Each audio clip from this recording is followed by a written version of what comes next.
अगर दीपावली के इन तीनों उपायों को आप कर लेते हैं तो आप नरकगामी कभी बनेंगे ही नहीं। आपने राजा बलि की कथा सुनी होगी। राजा बलि बहुत बड़ा दानी था, परंतु एक बार जब भगवान विष्णु 52 रूप धारण करके आए तो जो संसार को पालनहार है राजा बलि के पास आए, 3 पग जमीन मांगने लगा। राजा बलि ने कहा, मैं मृत्युलोक का यहाँ का मालिक हूँ, यहाँ का स्वामी हूँ, आप जो मांगना चाहिए मांग लीजिए। 3 पग क्या होती है? भगवान ने कहा 52 रूप धारण किए थे, मुझे 3 पग चाहिए। तो उन्होंने बताया, आप पूरी कथा जानते हैं कि बड़ा संतोषी ब्राह्मण है। इस तरह करके दे दिया। देने के बाद तब आगे दृष्टांत भागवत में आप कई बार सुने होंगे। इसके बाद राजा बलि जब जमीन दे दिया 3 पग, तो भगवान ने तीनों लोक नाप लिए, अब कहीं जमीन बची नहीं। तो राजा बलि ने कहा, प्रभु आपने तुम्हारे लिए कोई जमीन छोड़ी ही नहीं। कहा, राजा बलि हम तुमसे प्रसन्न हैं, तुम कुछ मांगना चाहो तो तुम मांग लो। तो उन्होंने कहा, यही धनतेरस दीपावली के आसपास का ही दृष्टांत था, समय था। तो उसने कहा, प्रभु अगर देना चाहते हो तो आप मुझे 3 वर दें। जब भी इन 3 दिनों में धनतेरस, रूप चौदस, नरक चतुर्दशी, अमावस्या में जो भी आपको दीप दान करेगा तो आप उसके घर में अस्थिर नहीं स्थिर होकर के विराजमान रहेंगे, ऐसा मुझे वचन दें।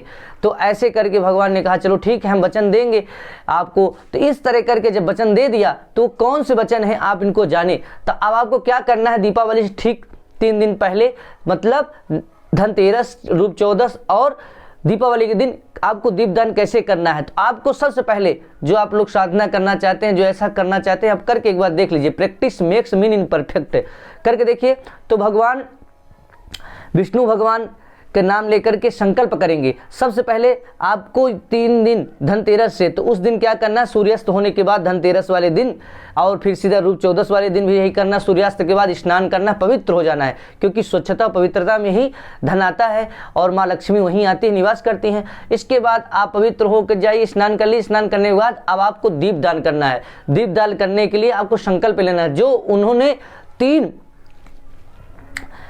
दिन मांगे थे। तो यही धनतेरस, रूप चौदस और दीपावली है जो इसमें किया जाता था। आपको कैसे करना है, तो आपको संकल्प करना है। तो पहले आपको क्या मांगना है, पहला आपका संकल्प होना चाहिए, हे नारायण आप मेरे घर में लक्ष्मी के साथ अहरनिश मेरे यहाँ निवास करें। पहला बार मेरे घर में अहरनिश निवास करें। दूसरा करें, हे नारायण जो मेरे पितृगण हैं, जो मेरे पितृ देवता है, जो पितृगण हैं, तो अपने कर्मों के अनुसार जो नरकगामी बने हैं उनको आप अपने धाम वैकुंठ धाम में अपने शरण में ले लें। तीसरा आपको बोलना है कि हे नारायण अब मेरे द्वारा किया हुआ पूर्व जो भी पाप हैं वो सब नष्ट हो जाएं, अब नष्ट हो जाएं, और आगे जब मेरा शरीर पूर्ण हो तो आपके परम धाम में आऊं। ऐसे मन में संकल्प करके आपको अपना गोत्र, अपना नाम, और जो तिथि है धनतेरस है, धनतेरस का नाम,